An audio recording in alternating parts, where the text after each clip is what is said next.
Então, a ideia, ela veio, sei lá, acho que da cabeça de uma adolescente entediada, que no caso sou eu.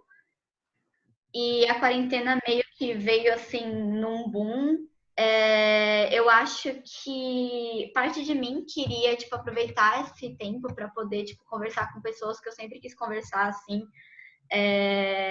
ou pessoas que eu fui descobrindo ao longo dessa investigação, que eu acabei aprendendo que, ou pelo menos acho que é uma opinião minha, que acho que são poucos os jovens assim que têm um engajamento mais forte, mais estabelecido como no movimento ambientalista. E eu queria trazer um pouco disso, sabe? De repente a gente consegue criar novas Gretas brasileiras, ter uma frente mais assim forte da juventude na questão da preservação ambiental e também um certo medo, porque eu andei lendo assim um pouco agora com essa quarentena, talvez a questão da preservação ambiental tenha ficado um pouco de lado, sabe? E talvez chegue a ficar, né? A gente está enfrentando uma crise humanitária, uma crise econômica, uma crise de saúde, e aqui no Brasil uma crise política ainda, né? Então tá meio bagunçado, é meio difícil a gente pensar na questão da preservação ambiental, que na verdade é um problema assim muito grande, tá aqui do nosso lado, tá aqui na nossa frente, só esperando a gente, tipo, confia que eu vou devorar todos vocês. E, e ao mesmo tempo tão despercebida, né? Quase como se a gente lidasse com isso como se fosse algo normal e com muito conformismo. E eu não queria, tipo, eu não quero que nós, que somos mais novos, a gente se conforme com isso, sabe? Eu não quero que a gente fique igual aos nossos pais, que, tipo, não dá mais pra resolver, vai todo mundo morrer e é isso aí, sabe? Não era pra ser assim. Mas a ideia Legal. veio disso. Pô, massa, muito legal, velho. Eu vou Muito. esperar você, calma aí, eu vou esperar o pessoal para entrar, porque aí eu vou perguntar quem que é você, e vamos começar. Eu ia até perguntar como é que ia funcionar, se você é medial, algo do tipo. Então, eu geralmente faço algumas perguntas que a gente vai, como posso dizer, meio que. Vai ganhar um café. Que a gente vai meio que guiando a nossa conversa. Mas, tipo, isso depende bastante. Tem a galera que às vezes quer conversar de um assunto mais específico, a galera super pergunta no chat, a gente dizia a nossa conversa, ela vai do interesse pessoal, o nosso interesse também, e do que você quiser falar, sabe? Sempre depende do que você quer passar pra gente. Então, tem essa, eu geralmente preparo algumas perguntinhas assim, mais básicas, mas tipo, isso é só por causa da gente, tipo, ir se inteirando, conhecendo, descobrindo sobre o que a gente vai falar, né? E eu ainda não coloquei no Insta, calma aí que eu vou ter que. Vai, faz a função. Senão a galera não vê. Gente, eu não me acostumei com essa vida de blogueirinha. Eu nunca tive um Insta ativo e aí eu tô tipo, Todo mundo está se reinventando, né? Eu acho que boa parte da galera está tendo que lidar com isso, né? Trabalha um hoje sorrisinho aí. praticamente todo remoto, né?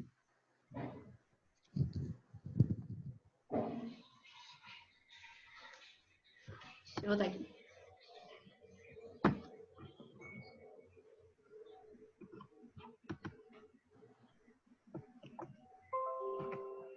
Em um minutinho a gente começa. Ah, Deixa eu te perguntar também. Agora eu tô com mania de perguntar, que eu quero saber como é que tá todo mundo na quarentena, sabe? E você, por como é que aqui? tá durante essa época de quarentena, essa época de loucuras? Se você fala, ó, tem cães que são bem ativos. De vez em quando eles vão dar sinal de vida, só para deixar claro. Em casa tem isso, né? Cara, na quarentena tá chegando até uma galera aqui que eu acho que é daqui de Alagoas. Interessante. Pô, com relação à minha vida, na quarentena é um processo de reinvenção, né? A gente trabalha diretamente com o público aqui, tá difícil, mas estamos conseguindo seguir. Mas agradeço também por ter privilégios, né? De estar em casa, de estar com a família, todo mundo tranquilo.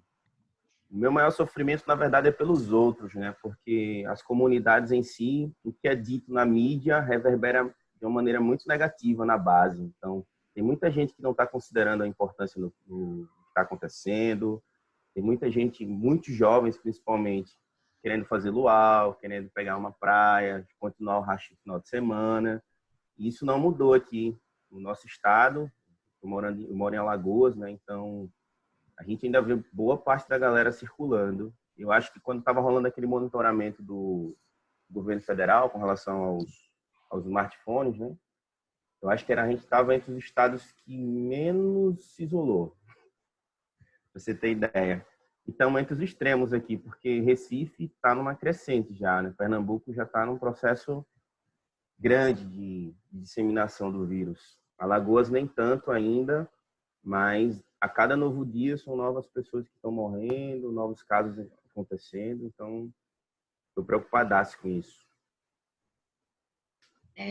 Tá complicado, acho, para todo mundo, para todo o país. Essa divisão também que a gente tem, quem confia no fulano de tal, confia no tio do Zap, confia no presidente, tá meio confuso, tá meio complicado. Mas acho que vai dar tudo certo. Bom, vamos começar as apresentações, porque a galera acho que vai entrando, se for entrando, vão entrando depois, eu acho. Então, diz pra gente, quem que é você, Diego? Massa. Primeiramente, satisfação, Yumi, pelo convite. Não tinha o costume de fazer lives, apesar de curtir o Instagram e tal, mas não é uma ferramenta que eu utilizava muito. Inclusive o Zoom, né? Está sendo uma coisa nova para mim também. Meu nome é Diego Santos. Atualmente eu moro em São Miguel dos Milagres, litoral norte de Alagoas. Eu sou bolsista de apoio técnico-científico, faço parte da equipe de gestão socioambiental do ICMBio Costa dos Corais, no Instituto Chico Mendes.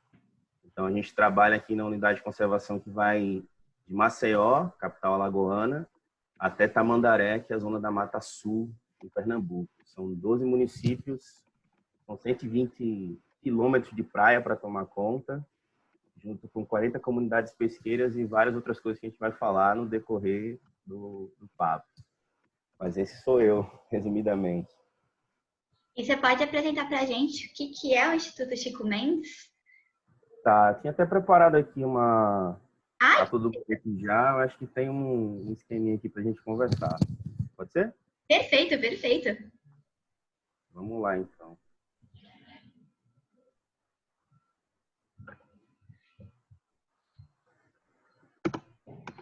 Ver se aparece aí para vocês. Tá tudo ok? Sim, tá entrando. Perfeita, tá bom? Deixa eu dar um... Opa, foi demais.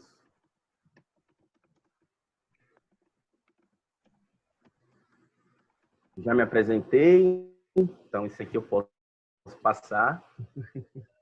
E aí, para a gente conversar o papo, galera, eu achei que era interessante a gente conversar primeiro o que é o ICMBio, né?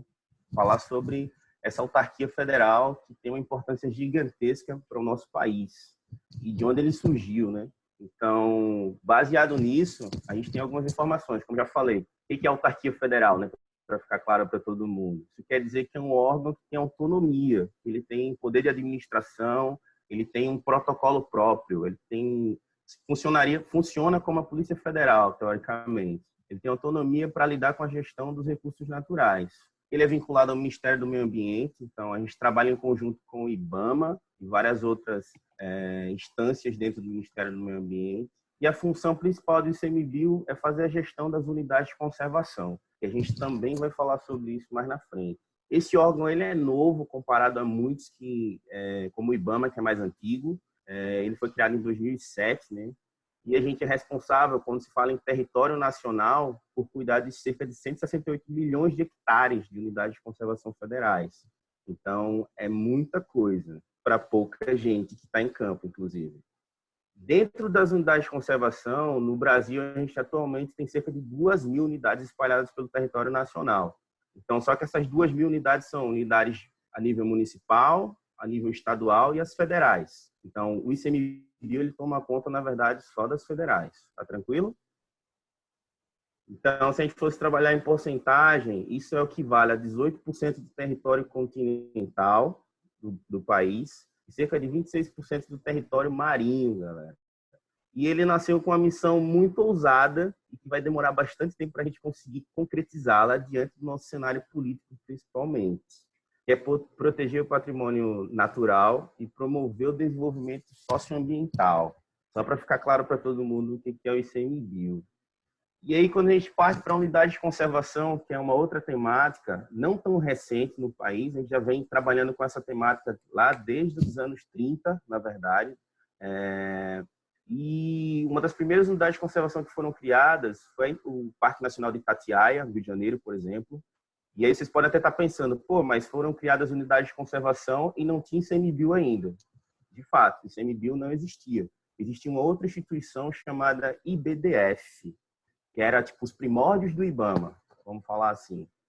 E a unidade de conservação, esse conceito ele surgiu fora do nosso país. Na verdade, a gente importou isso para a nossa política ambiental. Surgiu lá quando começou aquele papo no Parque de Yellowstone, nos Estados Unidos, que é um dos parques mais antigos do mundo. Então, a partir disso, a gente tem uma relação muito estreita com os guarda-parques, né, os Rangers Parks dos Estados Unidos. Muitas das capacitações que o ICMBio recebeu foi a galera dos guarda-parques dos Estados Unidos que vieram para cá capacitar o grupo, né? Então, os analistas ambientais que estão em campo tiveram um investimento alto para estar atuando. E em muitos casos eu destaco, cara, que o ICMBio é um dos órgãos que mais trabalha. Claro que existe servidor público e servidor público, né? Não podemos generalizar, mas a oportunidade que eu tive de correr o território nacional, já fui para alguns lugares, é muito bonito o trabalho da galera. Mas o que é a unidade de conservação? Na verdade, são áreas protegidas que visam a conservação da natureza, né? E, principalmente, a valorização, proteger também a cultura que está associada à natureza, porque não tem como a gente ficar naquele olhar conservação, preservação. A gente vai estar trabalhando nesses dois diálogos com o passar do tempo, mas vocês vão entender que o ICMBio está mais numa postura conservacionista e até um pouco mais contemporânea que o IBAMA, muito mais atual do que o IBAMA, onde só visualiza a natureza como recurso, como algo a ser gerado, como algo a ser administrado. O ICMBio ele tem um olhar também, por exemplo, para os sítios sagrados das comunidades indígenas também. Então, isso não pode ser mensurado economicamente, mas existe uma importância espiritual muito forte que também estimula a criação de unidades de conservação. E aí, voltando para o foco aqui, a gente tem outros exemplos, né? O Parque Nacional do Foz do Iguaçu e a Serra dos Órgãos, por exemplo, que são as 3 unidades mais antigas no Brasil, que foram criadas nessa década. Praticamente muito encostadinho uma da outra. Porém, a visão da criação dessas unidades, quem decidiu criar, olhou restritamente para o contexto da natureza em si. O foco nos recursos, o olhar para a beleza cênica, para as paisagens, não se preocupou muito com o contexto das comunidades que estão à volta. Mais na frente a gente vai falar que isso pode gerar um problema também, né? E aí, mais à frente, quando se passa o tempo, né? Acho que vale até relembrar rapidamente, só para a gente não perder o fio da meada. Em plena ditadura militar, a gente tinha uma série de articulações ambientais acontecendo também, porque no mundo estava bombando, né? Aquela questão do protocolo de Kyoto, acabou a ditadura militar, a gente entrou naquela questão do primeiro o Eco 92, onde a gente bateu um papo sobre como a gente queria que o mundo vivenciasse, como a gente queria que as próximas gerações, inclusive a geração de vocês, né? A nossa geração e a geração de vocês em seguida, entendessem o que é natureza e pudessem também ter acesso à natureza. E aí o Brasil começou a fazer uma série de movimentos de políticas públicas voltadas para o meio ambiente. Isso foi uma parada muito massa. Mas, em compensação, também surgiram vários problemas no Código Ambiental, nos Códigos Florestais, mais à frente. Mas voltando para o ano 2000. Em 2000, surgiu uma lei federal que organiza toda essa questão das unidades de conservação, que a gente chama de Sistema Nacional de Unidades de Conservação, ou como é apelidado carinhosamente, SNUC. A galera adora usar sigla, viu, gente? Se eu falar alguma sigla e esquecer, por favor, dê um toque, porque aí a gente fala o que é. E aí o SNUC diz o seguinte: existem 2 tipos de unidade de conservação, ou 2 categorias, melhor falando. As que são de uso sustentável e as que são de uso integral. As de uso sustentável, como já diz o nome, está vinculada à possibilidade do uso direto do recurso. Mas esse uso ele tem um desde que. Ele poderá ser usado desde que sigam determinadas regras. Tranquilo? E aí, as de proteção integral, e aí, só para não esquecer, vale lembrar que a de uso sustentável, ela permite moradia. Então, a presença humana, ela faz parte do contexto do olhar dessas unidades. As de proteção integral, elas têm um foco de conservar o meio ambiente, evitando o máximo possível a intervenção humana, tentando afastar o ser humano desse contexto. Então, são áreas que geralmente são muito sensíveis e que demandam um certo protocolo para o cuidado que quanto menos gente, melhor. Porém, algumas unidades de conservação de proteção integral estimulam a visitação, por exemplo, os parques nacionais, que é o uso indireto do recurso, né? Você não vai tocar, quer dizer, a depender da atividade, existem alguns parques que até permitem algumas coisas, mas no geral, a ideia é que você não toque na natureza, mas você contemple. E aí o SNUC, ele ainda fala o seguinte, vou passar bem rápido essa. Dentro das unidades de conservação de proteção integral e de uso sustentável, existe essa porrada de categorias, que aí deixa até o nosso sistema um pouco confuso para quem trabalha nessa área. E essa é uma das principais críticas, assim, que a gente tentou importar um modelo que acontece, na verdade, criamos um modelo novo de gestão dessas unidades de conservação, que quando comparamos a outras áreas no mundo, a gente tem muito mais legislação do que execução em si. E isso gera um ruído muito grande quando se fala no Brasil, porque para técnicos ambientais, para a galera que está na área, a gente tem dificuldade de se aprimorar com essas ferramentas, né? Inclusive, a política, às vezes, bebe dessa fonte e acaba achando brechas que flexibilizam a proteção ambiental, ao invés de proteger mais.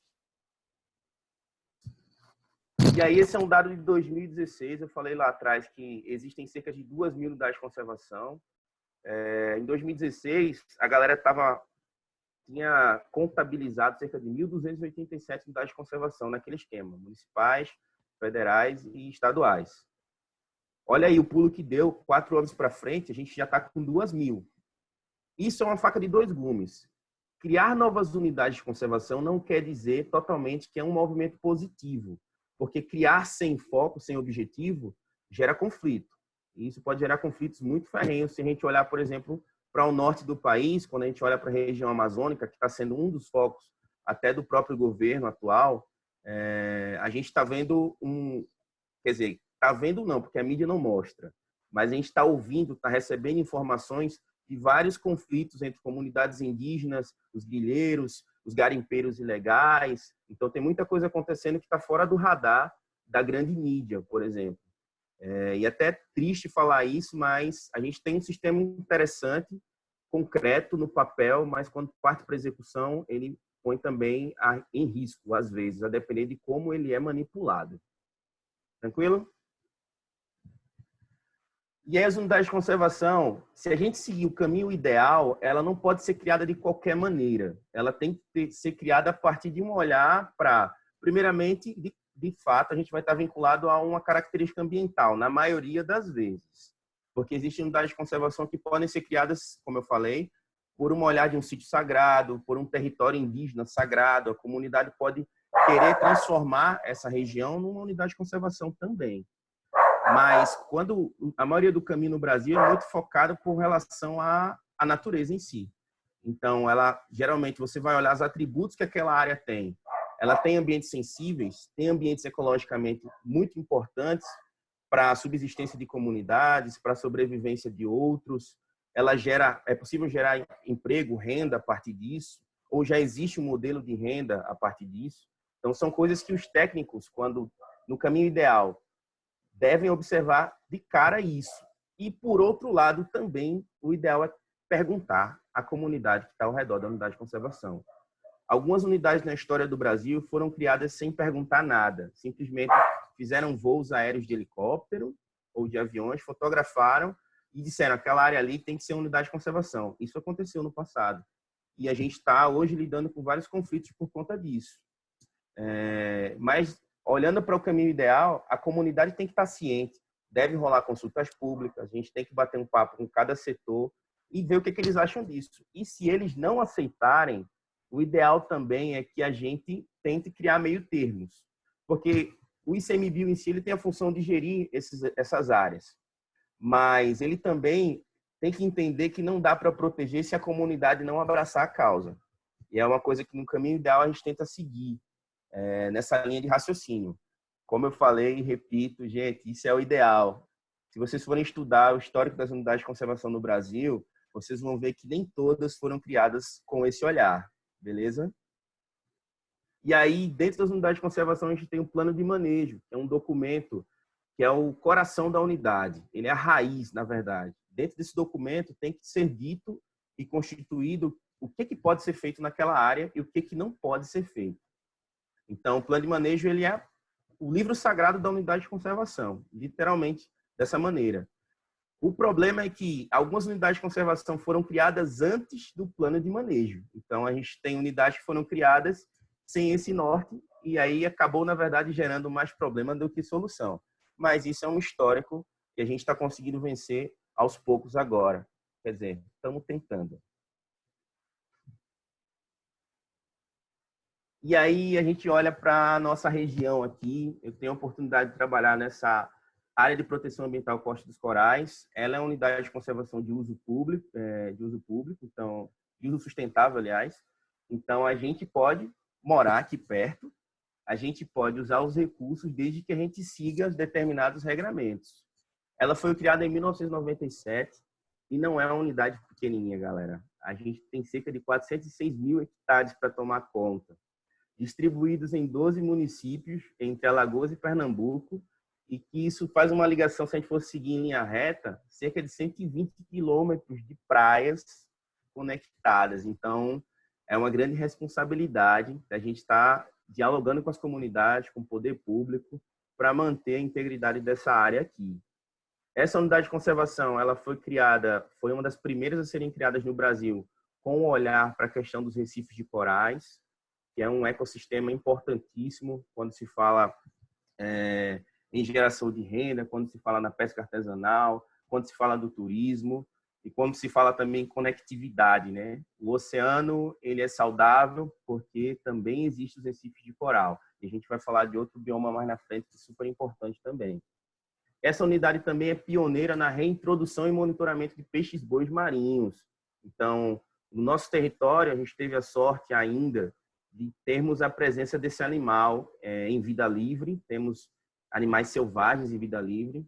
E esse animal é um dos primeiros animais que tiveram contato, por exemplo, com o contexto dos nossos colonizadores, como é dito, né? E eles sofreram com isso, sofreram ferrenhamente. Tínhamos uma população densa de peixes-bois e foi reduzida. Hoje, estima-se, né, que no litoral do Nordeste brasileiro, cerca de entre 500 e 1.000 animais, 1.000 exemplares estão por aí em vida livre. Isso é muito pouco, é por isso que ele está criticamente ameaçado. Faz parte do livro vermelho do ICMBio, do IBAMA, da IUCN, que já tem um bom tempo. Alguma dúvida? Está tranquilo? Velocidade? Por enquanto estamos indo. Galera, quem quiser ir perguntando, ou já colocar as perguntas que tiver, vai colocando no chat, eu boto o nome no chat, mesmo esquema. Que aí, tipo, assim que a gente acabar aqui, a gente vai só focar nas perguntas, tudo bem? Massa. E aí, voltando, aqui tem um mapa que representa a unidade, os 12 municípios aparecendo aí, né, de Maceió, essa região aqui mais abaixo, até Tamandaré. Não confunda com o Rio Formoso. O Rio Formoso está aqui, mas na verdade aqui é uma curvinha de Tamandaré, tá? Lá na ponta do extremo norte. Então é Tamandaré.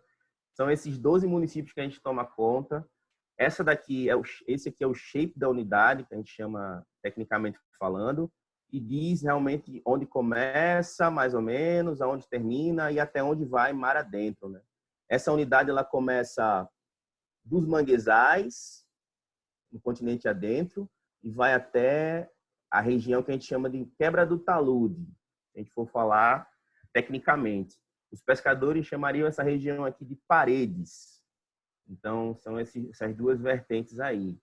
E essa unidade ela é cheia de caixinhas coloridas, se vocês olharem aqui dentro do shape, e cada caixinha colorida dessa é uma zona específica. Então, por exemplo, as vermelhas, elas são chamadas de zonas de preservação da vida marinha. São áreas que não é permitido nem pesca, nem turismo, apenas a pesquisa, e ela é apelidada como santuário da vida marinha, porque ela vai ficar ali para fazer com que a vida marinha se restabeleça, se reproduza, cresça, tenha um ambiente saudável, e depois que a gente sabe, peixe, ele não vai ficar parado que nem árvore, né? Então ele vai começar a circular pela unidade. Então são áreas com a ideia que são criadas para tentar povoar as áreas onde os peixes estavam sumindo, por exemplo. A gente vai falar mais sobre isso na frente. E essa unidade de conservação ela foi criada com objetivos específicos. O primeiro delas, que a gente até falou lá atrás, né, garantir a conservação dos recifes de corais com sua fauna e flora associada. Desses 12 municípios, a gente tem piscina natural em praticamente todos.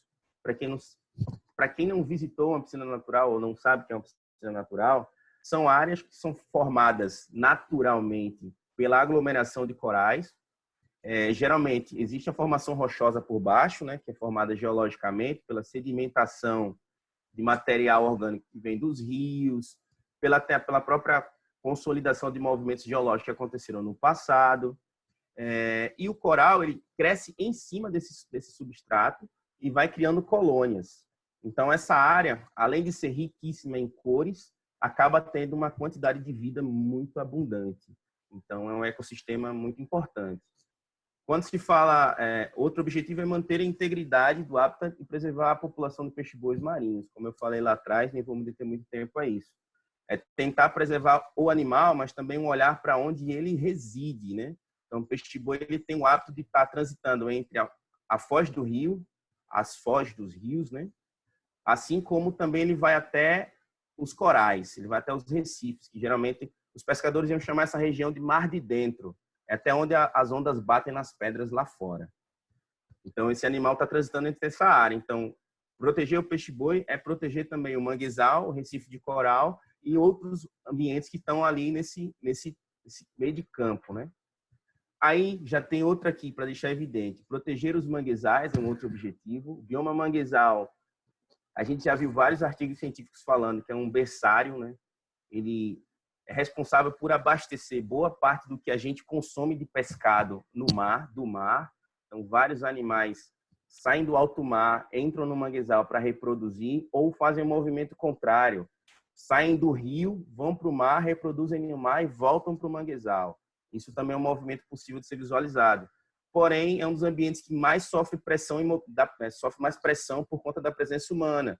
Quando se fala nas grandes imobiliárias, né, que é o principal inimigo atualmente dos manguezais. A galera quer vir morar na praia, mas estão aterrando o manguezal, por exemplo. Um outro objetivo é o ordenamento das atividades econômicas. As duas atividades econômicas que têm mais força aqui no território é a pesca artesanal e o turismo. Então, são as duas atividades que ganham bastante tempo da equipe para estar em conversa, em negociação. E vale destacar que quando se fala em pesca artesanal e turismo, a pesca artesanal comparada ao turismo é muito desorganizada. Não pelo fato de que a pesca artesanal não teve oportunidade. A questão não é essa. Intencionalmente, as políticas que protegeriam ou fortaleceriam a pesca artesanal foram retiradas. Isso desde 10, 20 anos atrás. Então, esse histórico de degradação da política da pesca artesanal no Brasil não é de agora. E a gente está colhendo esses frutos negativos que estão surgindo por conta disso. A pesca está perdendo força e principalmente força de articulação. Mas a gente vai falar um pouco mais na frente sobre isso também. E o turismo, quando se fala turismo, cara, o poder do turismo aqui e no Brasil como um todo é gigantesco. O trade turístico, os grandes empresários comandam, inclusive tem voz no Congresso, batem na porta dos deputados, batem nas portas dos senadores. Então, é desproporcional o nível de participação. A gente tem a pesca artesanal aqui gritando para ser ouvida e a galera do turismo com poder articulador muito forte para estar em contato direto com gerações de políticos. Claro que eu vou ressaltar que não estou generalizando e não estou transformando o turismo num bicho-papão, mas alguns modelos econômicos de turismo são extremamente nocivos para a natureza. E aí o último, que é um dos objetivos que começou a ser tocado recentemente pela equipe, é incentivar a diversidade cultural. A nossa região tem mestres e mestras detentoras de conhecimento tradicional, de manifestações importantíssimas também, porque falar de cultura também é falar de natureza, não dá para dissociar as duas coisas. Porque se as populações pesqueiras ou quem mora no litoral vive aqui, a cultura também está vinculada ao que eles vivenciam no dia a dia deles, seja pescando, seja numa caminhada na praia. E as manifestações culturais como Bumba Meu Boi, como o bobo. A gente tem a questão da presença do bobo, que surge no carnaval, a gente chama aqui de bobo gaiato, por exemplo. A gente tem danças que estão sumindo, que é o pastoril dos homens, que é endêmico daqui, só tem aqui em São Miguel dos Milagres, por exemplo.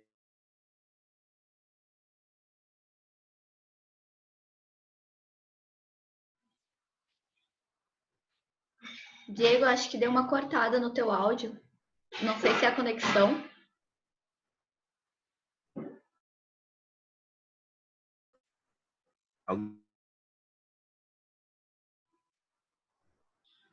Diego?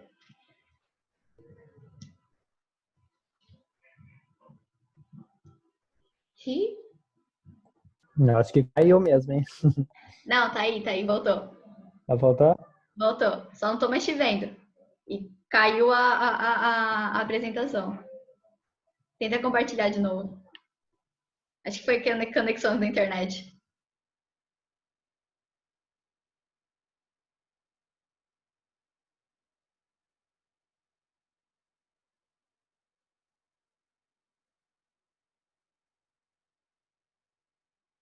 Eu acho que eu estou no mudo.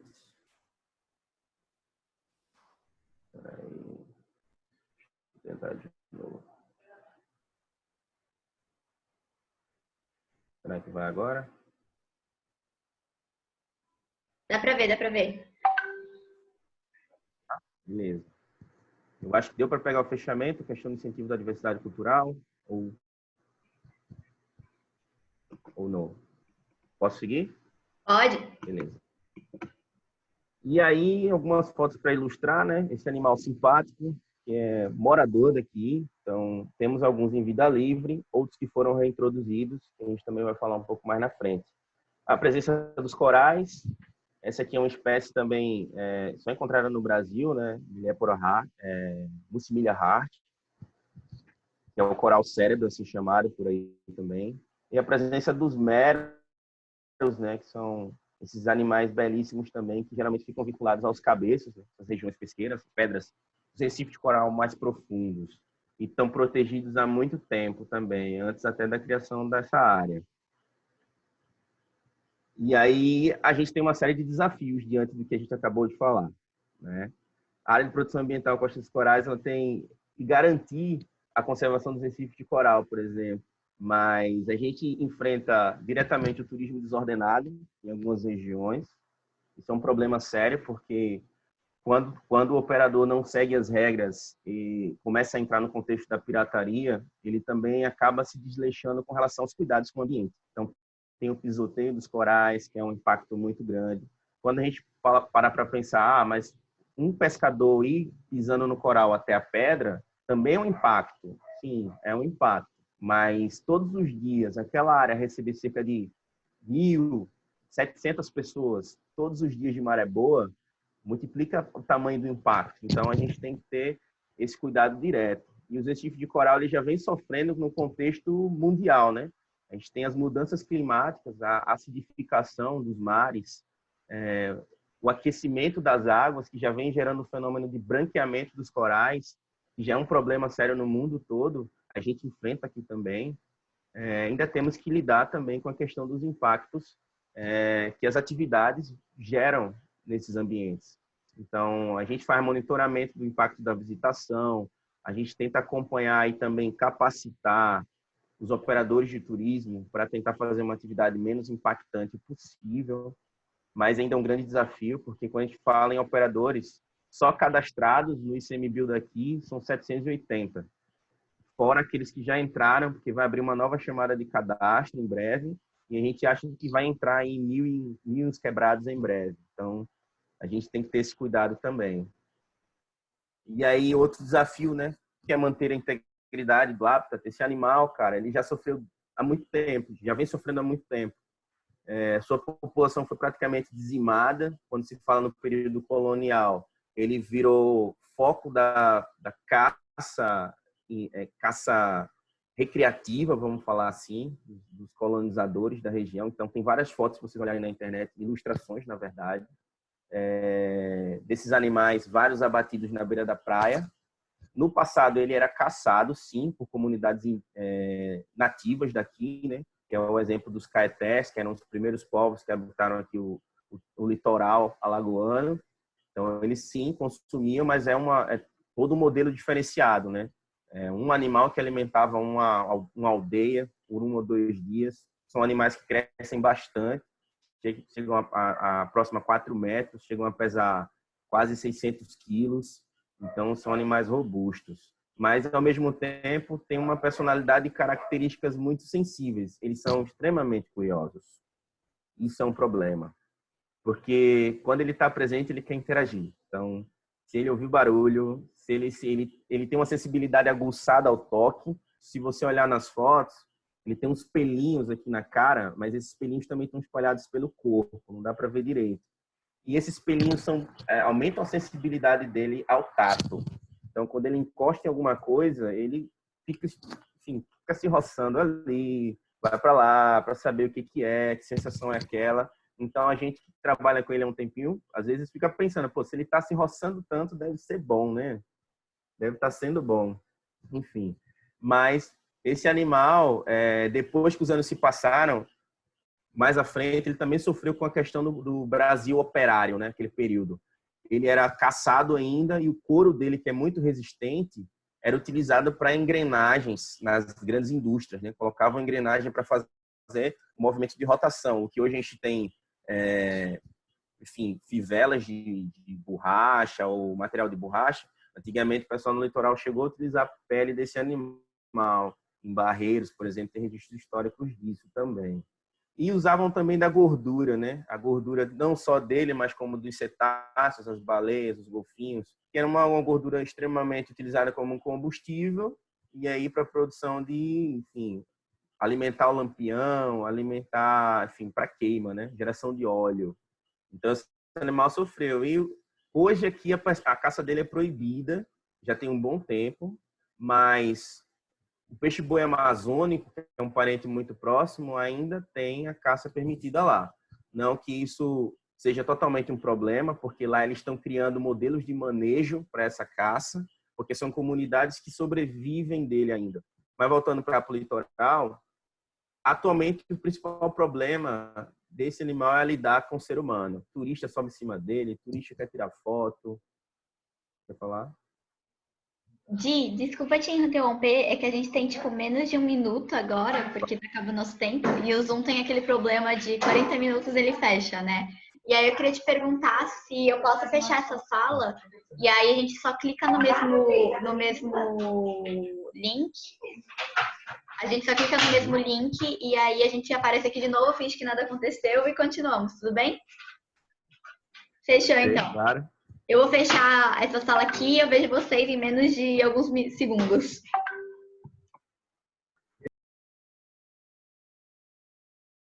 Tá. E aí, voltando para cá, né? Esses animais, o principal problema atualmente é essa questão da interação com o ser humano de novo. Então, tem a questão do turismo.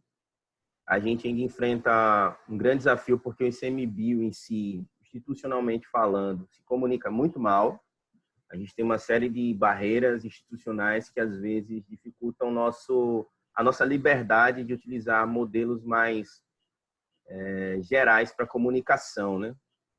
E aí esses entraves acabam dificultando também o contato com o visitante, como é que a gente se comunica com ele e tal. Enfim, a gente entende que é um animal que chama atenção, grande, que o ser humano também é movido ao toque, tudo a gente quer tocar, a gente entende isso, mas a gente tenta reforçar junto à comunidade e junto também aos visitantes que quanto mais distante a gente estiver dele, melhor para ele e melhor para a gente. Assim. A gente vai conseguir continuar a ver esses animais soltos por aí. Outro desafio, quando se fala em proteger os manguezais. E eu posso fazer Como eu uma falei, pergunta? pode. Desculpa, eu só queria saber, tipo assim, que eu não sei se eu brisei nessa parte, ou se foi na hora que travou, é que eu queria te perguntar, tipo, se a gente consegue, tipo, a gente consegue, né? Se o ser humano consegue, ou pode ser um possível transmissor de doenças para os peixes-bois nesse ato de tocar, de fazer carinho nos peixes. Eu vou até usar o exemplo que a gente está lidando agora, essa situação da pandemia, né? Está muito vinculado também a essa interação, esse manejo negativo com animais silvestres. Isso é ruim para o animal e ruim também para nós seres humanos. Ainda não existe caso comprovado de nenhuma doença que o peixe-boi, por exemplo, tenha passado para a gente, mas a gente já pegou que para ele é muito bom, fungos às vezes em cima da pele, né? Então no manejo às vezes a gente está todo cheio de calombo e tal, a pele reagindo, porque aquele fungo não é nosso, né? Então a pele tem uma reação, é um outro risco. Mas até o momento, a não ser essas questões de dermatite, está tranquilo. Mas mesmo assim, é um dos argumentos que a gente utiliza, por exemplo, com o grande público, né? A gente fala, ó, além de você poder pegar, né, uma doença nova, algo do tipo, você pode até acabar passando algo para o animal. Então, é mais um problema a ser gerado. Então, o ideal é essa questão do toque mesmo, a gente está distante, está de boa, só contemplar. Se ele apareceu, agradecer, porque esse bicho é sagrado. E para mim, eu visualizo ele como um tipo um Buda, né? Porque ele passa muito tempo meditando, muito tempo parado embaixo d'água. Ele passa uma expressão de paz que é só quem trabalha, quem teve a oportunidade de vê-lo na vida livre, vai entender. E aí, o que destaca nessa questão de desafios? A gente está falando que a APA Costa dos Corais, ou a Área de Proteção Ambiental Costa dos Corais, tem como objetivo proteger manguezal, proteger recife de coral, proteger peixe-boi, mas quando a gente olha de uma maneira maior, de uma maneira macro, na verdade, a gente vê que está tudo conectado. Conectividade é uma temática recente que está ganhando bastante força. Então, se o manguezal some, por exemplo, a gente já sabe que várias espécies de peixes que são pescados em alto mar não vão existir mais. E vice-versa, assim. Se o recife de coral também sumir, a gente também vai ter um abalo grande, né? A teia da vida. Se uma área dessa se consome, acaba, a gente acaba tendo um efeito dominó que vários outros animais também vão sumir com isso. Outro grande desafio, que eu até já falei um pouquinho, ordenar atividades econômicas. Quando fala turismo e pesca aqui, né? Por exemplo, nessas fotos, isso aqui é em Maragogi, há mais ou menos 20 anos atrás, 15 anos atrás, mais ou menos isso. Essa foto aqui, tá? Existia aeróbica, hidroginástica, eu acho que eu vou falar, acho que é esse o termo, nos bancos de areia. Então, no passado, tudo bem, a gente não tinha um regramento, a gente não tinha essa preocupação, a gente entende, mas vários impactos foram gerados sem mesmo perguntar. Então, o pessoal criou a natureza. E, ao invés disso, a gente... Mas o equilíbrio é fundamental para ambos. Senão, isso aqui vai embora e vamos perder renda também.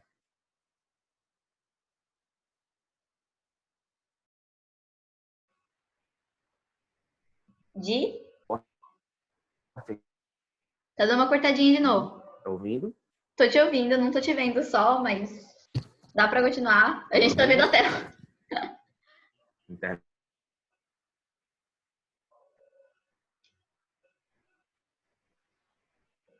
Ih, caiu. Oi! Entendi nada, calma aí, repete. Internet oscilando.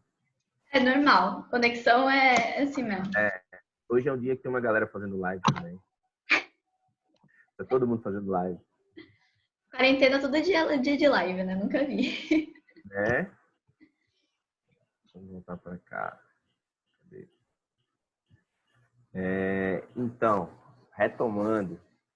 E aí a gente tem essa questão da diversidade cultural, tá mostrando na foto de questão do Bumba Meu Boi, por exemplo, que é uma manifestação cultural muito forte aqui no litoral norte de Alagoas. E o interessante é que é realizado com muita força agora pelos jovens. Na verdade, começando um movimento de vendo os pais ou os irmãos fazendo, né? E geralmente são os irmãos agora, porque os pais pararam depois que adulto não quer fazer mais. Mas a garotada e os jovens ainda movimentam isso para cá. Então tem batalhas de bois acontecendo, né? A galera cria uma arena, Mas batalha só no termo figurado. É só um cortejo, a bateria tocando, o boi que dança melhor, o condutor aqui do boi também, que é melhor, enfim, e é melhor posição. E aí, olha para o contexto geral, o que é interessante. A APA Costa dos Corais, ela foi criada em 97, mas o plano de manejo dela só surgiu em 2003.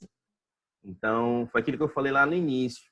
Ela foi criada, claro, por conta de tudo isso aqui que a gente está vendo, Recife de Coral, manguezal, turismo, pesca artesanal, mas isso não foi colocado como prioridade para criar aquele documento, aquele livro sagrado da unidade. Então, muitos anos protegendo algo sem um norte, sem orientação de um documento. Então, estavam meio que corre o risco da gente fazer e não com objetivo, né? Então, esse documento que surgiu em 2013, quando se fala em turismo, principalmente, em pesca artesanal, o tempo vai passando, as atividades também vão se atualizando. É comum, a cultura é dinâmica e o apelo turístico da região. Então, as coisas tendem a mudar. Então, esse plano de manejo aqui de 2013 acabou se tornando obsoleto. Ele ainda é utilizado pelo ICMBio aqui para fazer o regramento da região, porém, em 2017, a gente fez um momento de revisão desse plano de manejo. Então, a gente fez cerca de 40 reuniões espalhadas entre os 12 municípios, com a pesca, com a galera do setor produtivo. Foram 2 anos, praticamente. Quer perguntar alguma coisa? Tá. Eu São faço 2 isso anos quando para... começa. Desculpa, eu faço isso quando começa a travar, e aí eu não sei porquê, mas quando destrava o microfone, aí a tua voz volta ao normal. Então, fica tranquilo. E aí, essa revisão que durou 2 anos gerou um novo documento que já foi aprovado por todo mundo que participou, porque aquilo que eu falei no início. A gente criou seguindo o caminho ideal. A gente consultou todo mundo, ouvimos as propostas deles, chegamos no meio termo e apresentamos de novo para todo mundo. Todo mundo disse, tá ok, ok, volta que eu não gostei disso. A gente voltou, refez e depois mandamos para Brasília. E aí, lá em Brasília, esse documento vai passar pelo jurídico, isso já aconteceu, para ver se está ferindo alguma legislação que já existe. Então, o documento está parado lá. E aí vocês podem me perguntar, pô, mas se o documento foi aceito pela comunidade, foi aceito por todo mundo que participou, vocês o jurídico falou que está ok. Por que esse documento não foi publicado ainda? Aí a gente entra naquilo que você disse lá no início. E aí a gente vai falar para isso mais na frente. Ou falsa política, né? E aí quando se fala na pós-corais assim, não sei se vocês lembram, mas que eu apresentei aquele shape, aquela área lá, bonitinha, colorida, com os municípios, tinha as caixinhas coloridas, né? E do litoral. Então, cada caixinha daquela é uma zona. Quando eu falo zona, não é no sentido de bagunça, não, tá? É uma área destinada a alguma coisa. A gente possui zonas de visitação, que são áreas extremamente voltadas para o contexto do turismo, né? Então, aqui as piscinas naturais como um principal eixo de zonas de visitação, mas o ambiente manguezal também está compartilhando mangue, a galera está fazendo banho de lama, em alguns lugares já existe também. Aí temos a zona de preservação da marinha, que são essas áreas que foram apelidadas de santuários da vida marinha, que eu falei lá atrás, onde só os pesquisadores têm acesso para saber. E a ideia é criar uma área que o peixe cresça aqui dentro e consiga sair para outros lugares e povoando outros ambientes. Tem a zona de conservação do peixe-boi. Esse carinha aqui, ele usa Alagoas e Pernambuco. Pernambuco nem tanto, mas ele transita. Mas ele também vai até a Bahia. No passado já existia no Espírito Santo. Hoje em dia não tem mais lá. Mas aqui, nesse trechinho entre Japaratinga, que é aqui próximo o município, até mais ou menos São Miguel dos Milagres, uma faixa aí de bote uns 50, 60 quilômetros, é uma área que eu gosto muito de pensar. E a gente tem um programa de reintrodução desses animais na natureza.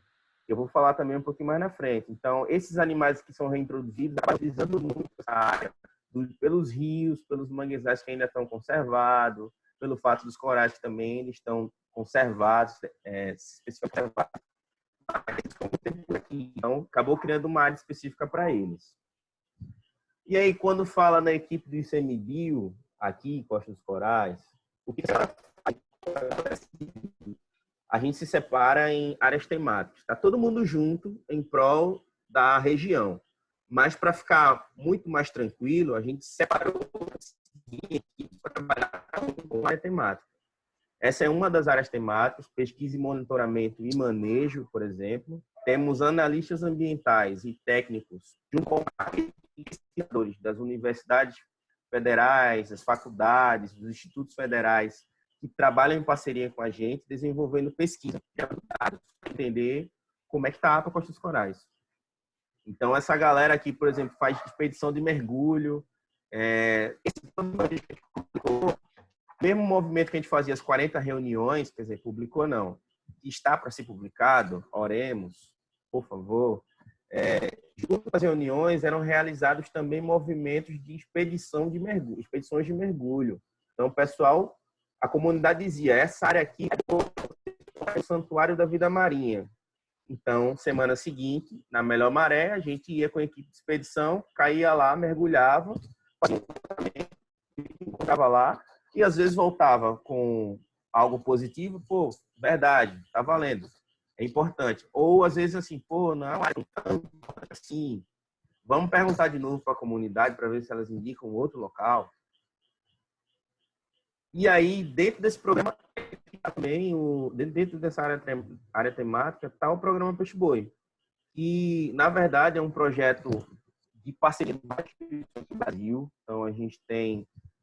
O principal objetivo desse projeto é tentar conectar as populações de peixe-bois marinhos, porque, como eu falei, ele antigamente existia no Espírito Santo e vinha numa faixa contínua até mais ou menos no Maranhão, lá em cima. E com a caça discriminada, com todo o problema que ele teve que lidar, algumas regiões ficaram sem peixes-bois. Então, o Espírito Santo, na Bahia tem um exemplar que é o astro, que foi reintroduzido no passado. Alagoas ainda é, junto com o Ceará, um dos principais pontos onde tem uma população boa. Então, como tem Alagoas e Ceará, a ideia é tentar conectar essas populações com o programa Peixe-Boi. Histórico, o programa tem 30 anos, ou seja, é mais velho que a unidade de conservação, é mais velho que o ICMBio, foi criado lá atrás. Esse programa já reintroduziu cerca de 47 animais. Com a pandemia, a gente adiou as reintroduções. Iam ser mandados para a natureza Raimundo e Pati. Mas, infelizmente, a gente vai ter que esperar um pouquinho, porque a gente precisa de muita gente para fazer o manejo desses animais. Então, o programa Peixe Boi está dentro de pesquisa e monitoramento. E aqui em Alagoas, a gente é o único local do Brasil que é um sítio ativo de soltura desses animais, da reintrodução desses animais. Quando fala em peixe-boi marinho, tá? E aí, a gente captura. Um outro movimento que a galera faz, que é ir para as regiões tentar capturar os peixes-bois nativos, os selvagens, para sangue, coletar saliva, coletar material genético, para entender como é que eles estão, aqueles que estão sobrevivendo mesmo com toda a natureza. Né? Beleza. Tudo isso, dentro dessa área, a gente tem as autorizações de pesquisa do CISBio, né? O CISBio é uma forma de atendimento à distância para os pesquisadores. Todo pesquisador que atua em unidade de conservação, eles precisam de autorização do CISBio para realizar sua pesquisa. Então, é o primeiro movimento antes de começar a pesquisar qualquer coisa em áreas protegidas. A galera já resolveu que é um momento onde a gente convida todo mundo que está produzindo aqui e eles apresentam seus resultados. O segundo foi o ano passado, outubro do ano passado, momento muito importante para falar, por exemplo, sobre a questão do óleo no Nordeste. Foi um outro impacto muito pesado para a gente aqui. A vitória a fauna, flora. E eles fazem esse protocolo muito antigo também, que é chamado de Reef Check. E, na verdade, é saber como estão os recifes de coral. Cortou? Voltou? Voltou? Melhorou? Tinha dado uma cortadinha, mas voltou, pode falar. E voltou. E aí tem esse protocolo Reef Check, que também é muito antigo, que na verdade é um protocolo para fazer o monitoramento dos recifes de coral. E aí tem o monitoramento dos manguezais, que está começando a ser implantado esse ano. Na verdade, estaria, né? Porque a gente não sabe como vai fazer agora. Estamos pensando. E a questão da o que é agulha. Que é o principal elemento do chiboi. Ele aparece entre os recifes de coral e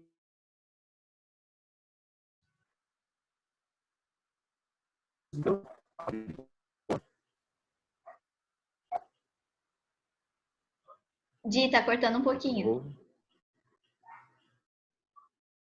Voltou agora. Agora sim. Não voltou.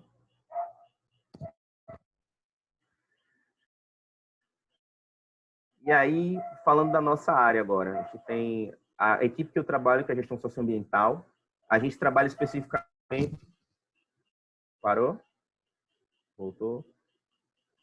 Se deu uma Tô ouvindo, congelada, eu tá? acho que deu uma parada, né? Eu dei uma paradinha, mas tá tudo bem.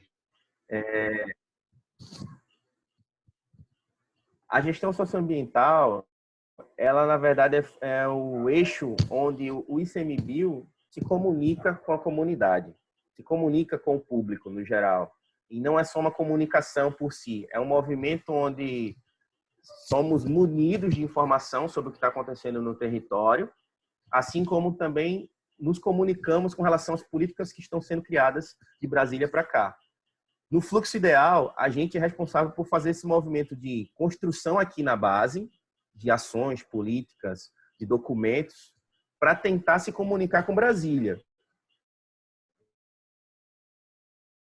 Mas às vezes acontece ao contrário.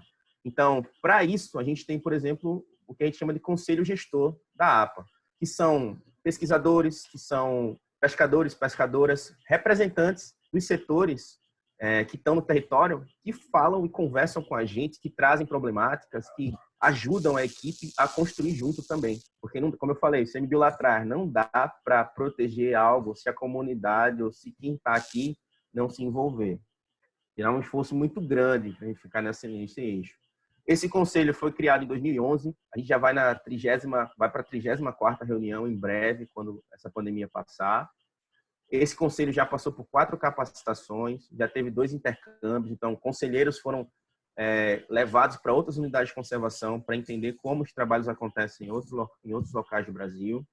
E é um conselho grande. São 40 assentos e cerca de 47 instituições fazem parte do conselho. E aí você bota o dobro, porque é um conselheiro titular e um conselheiro suplente. Então, temos 80 conselheiros.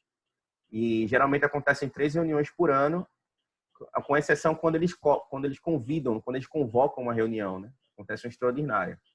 E a gente também faz o monitoramento, participa de todos os conselhos municipais de meio ambiente. Pelo menos aqueles conselhos municipais que estão criados, porque um outro problema que a gente lida aqui é que a gestão pública municipal é muito devagar quando se fala na gestão pública federal. Pode ser que isso seja intencional, eu não tenho propriedade para falar sobre isso, né? Mas o que a gente encara aqui na prática é que os municípios ficam mudando o tempo todo de gestão, a cada 4 anos, o que acontece, né? E isso dificulta a consolidação de documentos mais reais, né? Acaba que mudou gestão, o cara quer mudar tudo.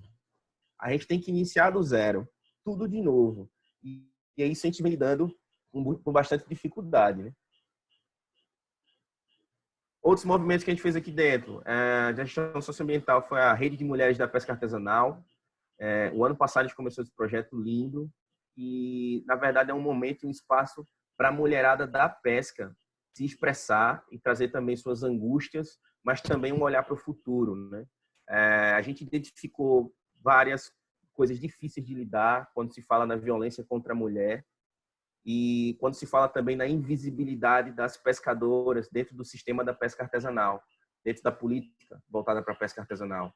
As pescadoras, muitas delas não têm apoio nenhum, não são consideradas pescadoras para o sistema e exige um esforço absurdo para que elas lutem, para que consigam serem aceitas no sistema de políticas públicas, mas também serem aceitas como pescadoras pelos seus maridos, principalmente, que é uma parada que vai envolver a questão de gênero. Essa rede se formou, mas ainda está bem verdezinha. Estamos indo para a próxima etapa no futuro. Projeto Jovens Protagonistas, que é outra ação voltada para a juventude, que eu acho que troca uma ideia diretamente com vocês. Esse projeto começou o ano passado também. Então, são jovens que são filhos de pescadores, netos ou amigos de pescadores e pescadoras.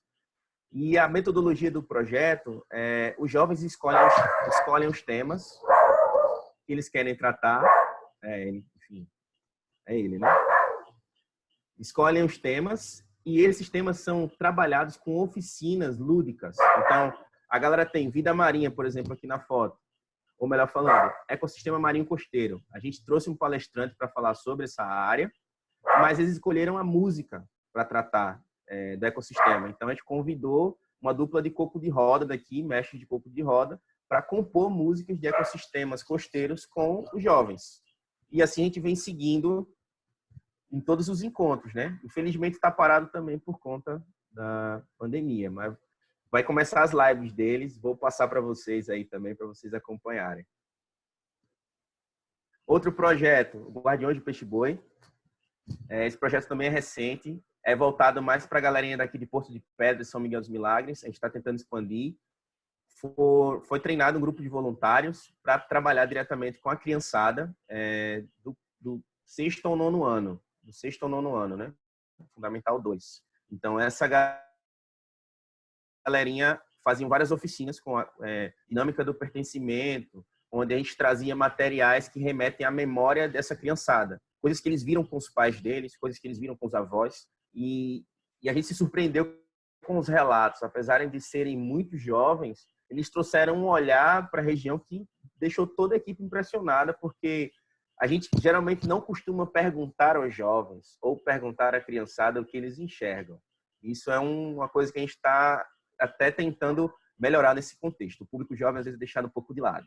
E um outro projeto é o Apaió. Esse é o segundo ano que a gente faz. Super feliz, que é um projeto que vem daquele trocadilho do filme Opaió. Não sei se você já ouviu falar, de Lázaro Ramos. Se não ouviu, procura, vale a pena assistir. Que, na verdade, é uma gíria do Nordeste, né? Que a gente fala, opa isso, opa aí, ó.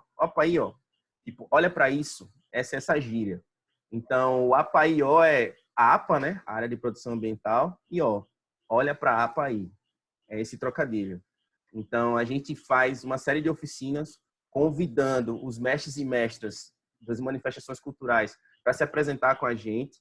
E, ao mesmo tempo, a gente faz oficinas utilizando metodologias do teatro do oprimido, que é a ideia de fazer o público interagir com a gente e fazer eles pensarem, pô, coral tem vida, não é uma pedra, você visitante está pisando em um ser vivo, por exemplo.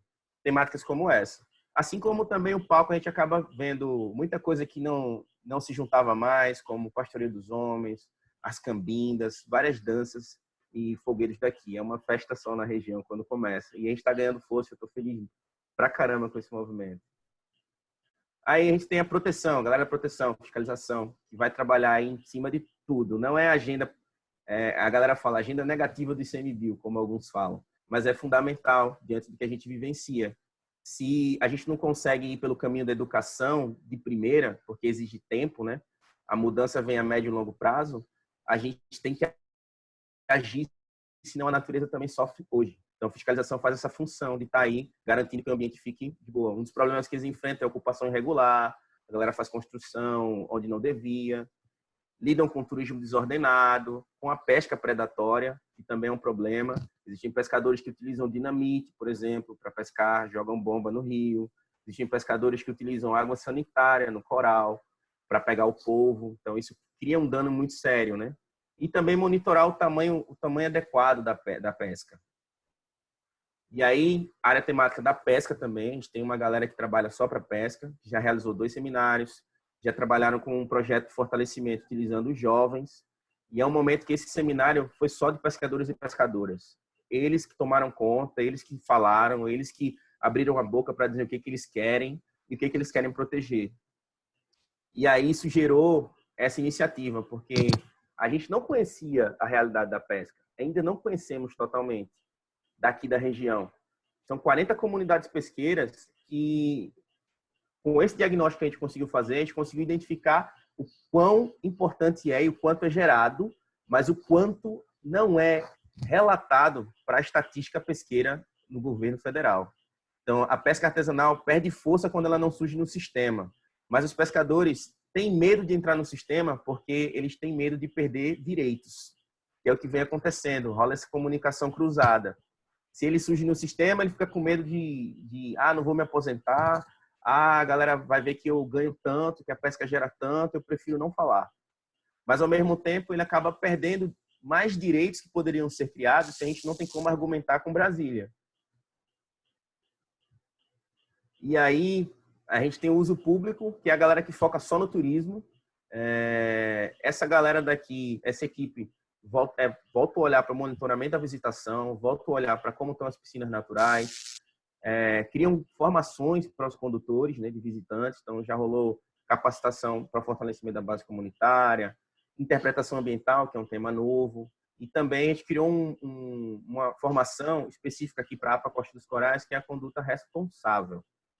E aí é uma semana ou 3 dias de corridos, de encontros com os condutores de visitantes para a gente trabalhar temáticas como Aqui é Onde Eu Moro, reforçando o olhar dele, a história de vida dele, como também legislação ambiental, como também atendimento ao público, mais ou menos nessa linha.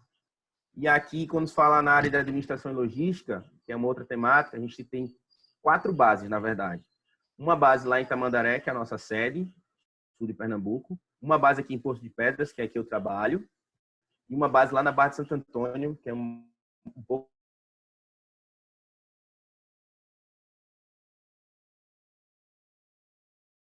Temos uma base que é a Rebio leva exclusivamente a Mata Atlântica. Cortou? E aí, essa é a nossa equipe, galera. Só passando aqui. Quem quiser, segue a gente no Instagram. Tá? Ó, dando uma de blogueirinho agora. ICMB_ Costa dos Corais. Segue a gente lá. A gente tenta manter tudo atualizado. E essa galera que faz esse trabalho tocar. E vale destacar que a gente não pode ser tomado como referência para a unidade de conservação no Brasil, porque essa unidade ela tem projetos especiais apoiando. Então, a gente tem o GEFIMAR, que paga o meu salário, esse projeto Áreas Marinhas e Costeiras Protegidas, que é uma parceria entre o governo alemão junto com o governo federal. Ele paga a nossa equipe para estar aqui ajudando os analistas. Mas se não fosse, por exemplo, a gente tem 8 bolsistas aqui, 7 bolsistas, na verdade, dando uma força para essa galera aqui. Assim como também temos a Fundação Toyota do Brasil, que forneceram veículos para a gente, forneceu um fundo com 8 milhões de reais para ser administrado, e a gente consegue pagar pessoal, contratar serviços. A gente não fica esperando o governo federal em tudo. A gente tem esses projetos que nos dão apoio. Então, quando a gente olha para o restante do Brasil, as outras unidades de conservação, às vezes, só tem 2, 1 servidor. Então, dificulta bastante o trabalho. Beleza? Eu acho que é por aqui. Finalizei. Pelo menos a apresentação, né? Massa. Foi conseguiu me ouvir? Não sei se o microfone travou. Desculpa ter falado muito. Não, mas assim que é bom, assim que a gente gosta. Se não for pra ser assim, nem bate-papo. Eu ia te perguntar, gente, você tem mais alguma coisa tipo, que você quer conversar? Ou tipo, a gente pode abrir lá para as perguntas? Assim, a hora de ouvir a galera, depois a gente vai conversando. Pessoal, a gente vai abrir para as perguntas, então. Quem quiser perguntar pelo microfone, pode desmutar. Ou faz aquele negócio de listinha também, se você quiser escrever. Eu tenho algumas perguntas para te fazer, Di. E aí eu quero saber se alguém quer perguntar primeiro. Pessoal? Acho que a galera ainda está Armazenando as informações, pegando informações. Ó, eu vou aproveitar que a gente tem esses 6 minutos antes desse segundo ciclo acabar. E aí eu queria te perguntar, quando você falou dessas criações, dessas unidades de conservação, Era uma pergunta, na verdade, que eu ia fazer já no comecinho, mas, bom, já que a gente já aprendeu bastante coisa, é, tipo, essas unidades, elas são efetivas, assim, tipo, quando a gente fala, elas estão sempre mudando, né? Como você disse, tipo, tinha antigamente sem envolvimento social, hoje em dia tem envolvimento social e tudo mais. Mas, tipo, por quanto tempo elas podem e conseguem se manter? Porque, tipo, eu fico me perguntando, será que daqui a 100 anos, se o ser humano ainda estiver vivo, será que daqui a 100 anos essas unidades vão continuar existindo? Por quanto tempo você consegue manter uma unidade dessas? E do quanto isso depende da boa vontade do governo, sabe? Você chegou no checkmate. Quer que eu responda logo? Pode? Então, as unidades de conservação, elas são criadas por leis, né? Então, ou decretos. Então, o presidente tem autonomia para criar uma unidade de conservação, assim como ele também pode começar no movimento de descontinuidade da unidade de conservação. Ele não pode anular o decreto, mas ele pode incentivar que o Senado e a Câmara de Deputados interaja para isso. Uma das coisas, a unidade de conservação ela não tem uma validade, assim, tipo, vai acabar a tal ano e tal. Isso vai muito depender de quem está lá e que tipo de unidade é. Existem movimentos atuais que o governo federal quer estimular, na verdade, a reformulação de algumas unidades de conservação. Por exemplo, transformar parques nacionais em áreas de proteção ambiental, para tentar fragilizar um pouco mais e conseguir usar mais do recurso. Isso é um movimento de manipulação e é negativo, porque quando você cria um parque nacional, que é uma unidade de conservação e proteção integral, ele tem uma função importantíssima, assim, espera-se que ele tenha uma função. Mas transformar ele em APA, você abre precedente para o uso indiscriminado do ambiente. Mesmo que você construa a legislação como APA, daqui que você consiga consolidar um documento concreto, boa parte daquele ambiente é destruído e não vai dar para trazer de volta, assim, de um dia para o outro. Então, a gente está sofrendo muita pressão quando se fala a nível de governo federal, porque a visão deles é, mais uma vez, desenvolvimentista, né? Essa questão de, não, a gente tem que... O desenvolvimento tem que estar atrelado à geração de grana, e não à geração com qualidade, né? Então, as unidades de conservação estão na reta, estão no olhar do Ministério do Meio Ambiente, estão no olhar do governo. A gente vê isso desde o início da campanha do atual presidente e tal. E eles vêm fazendo isso, vêm aproveitando esse momento. A gente está falando aqui e vários hectares na Mata Amazônica estão sendo derrubados. Então, a gente vê que, nitidamente, os nossos líderes não estão nem aí para o contexto do meio ambiente. Espero ter respondido. Eu ia até te perguntar se vocês chegaram a receber algum ato mais, não vou dizer agressivo, mas tipo, uma tentativa mais forte, principalmente quando se trata do atual ministro do governo, né?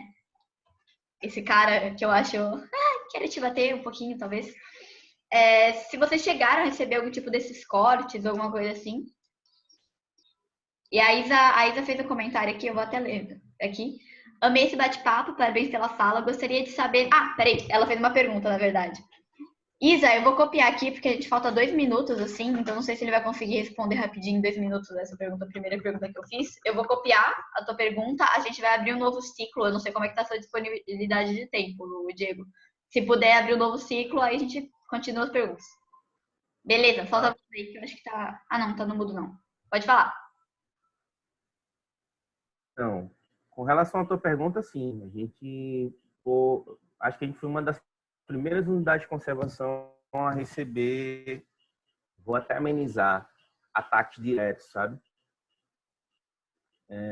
Principalmente porque, como eu falei, é uma área visada, o turismo é muito forte aqui, a gente tem operadores, a gente tem grandes empresários do ramo imobiliário que têm contato direto com políticos e também sofremos perseguição política, né?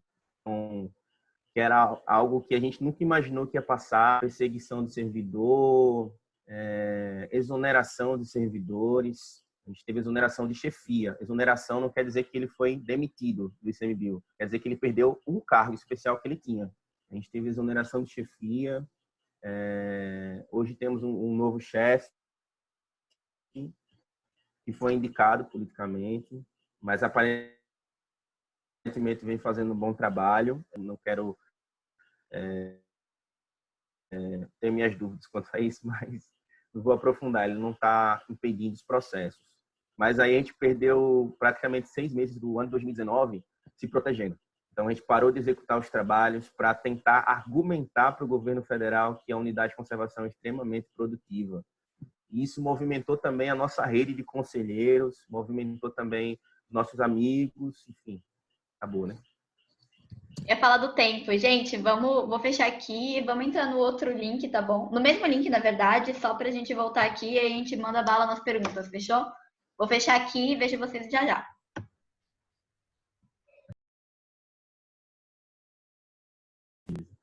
Cara, eu me formei em biologia em 2013 e eu sempre quis vir morar no litoral, né? Enfim, jovem, gaiato, sem muita perspectiva e tal, mas vou pra praia. E aí vim pra cá sem saber que era uma área de proteção, sem saber que era uma unidade de conservação, mas estava no ativismo ali, presente, o que tinha de mutirão, o que tinha de movimento, eu estava presente, Fórum Socioambiental, que era uma ferramenta que existia aqui, foi aí que eu conheci a galera do ICMBio. E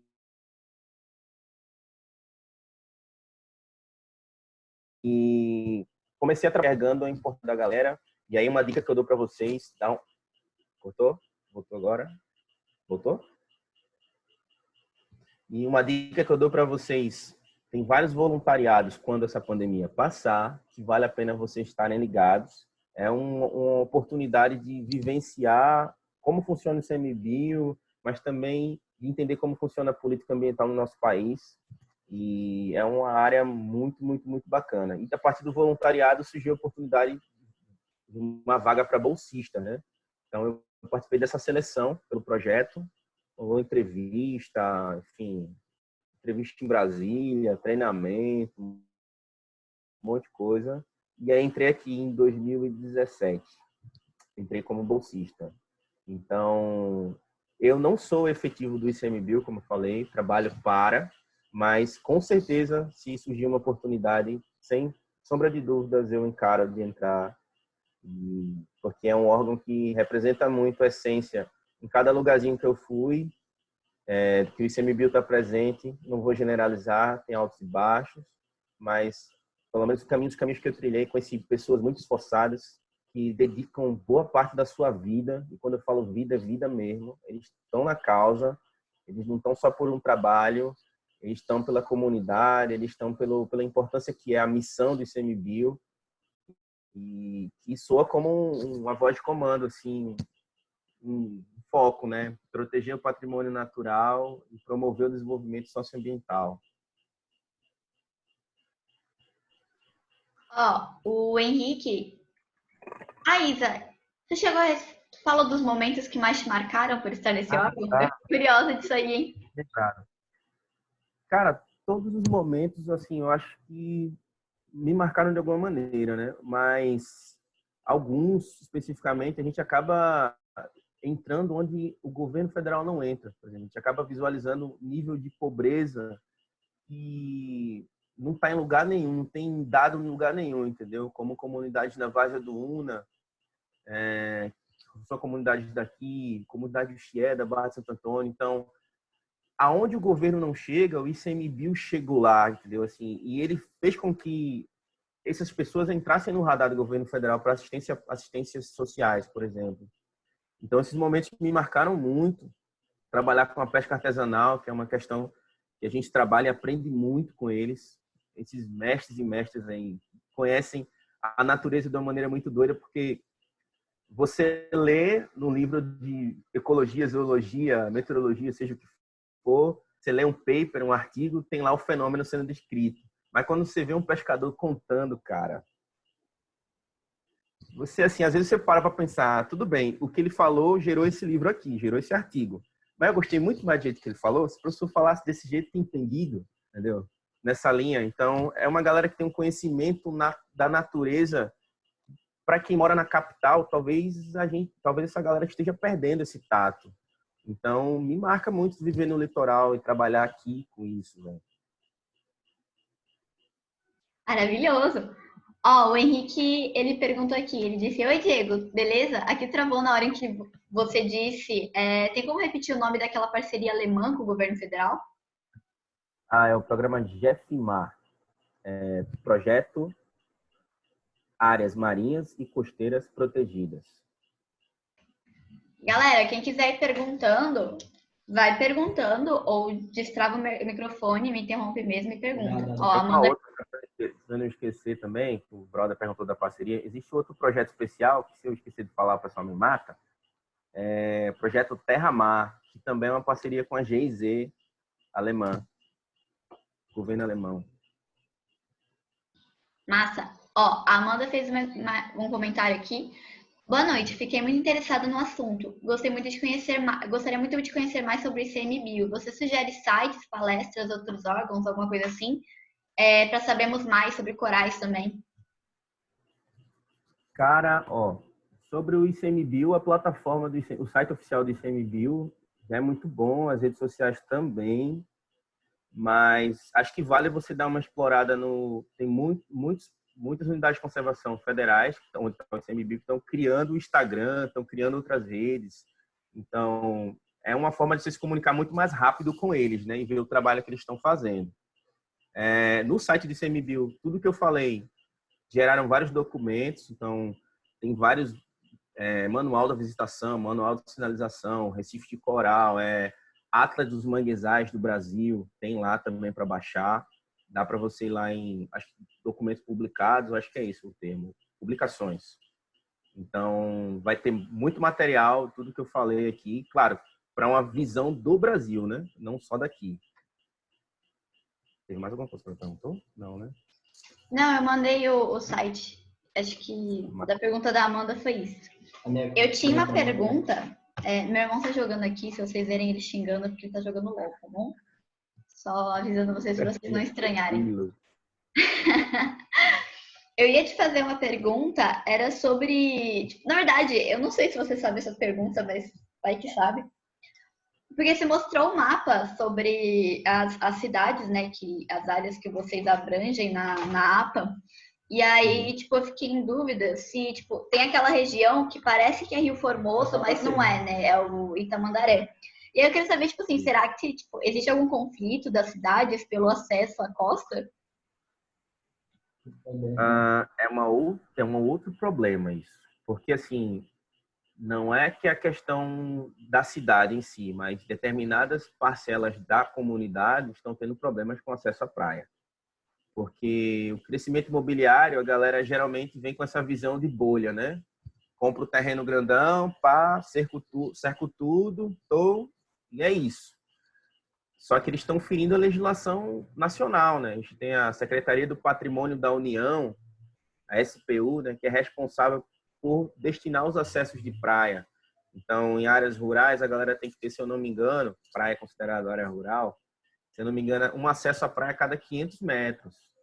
Então, é uma outra briga que a gente está entrando também como ICMBio, porque o ICMBio em si ele não tem competência para atuar nesse conflito, mas ele pode convidar os órgãos responsáveis para tratar o tema, né?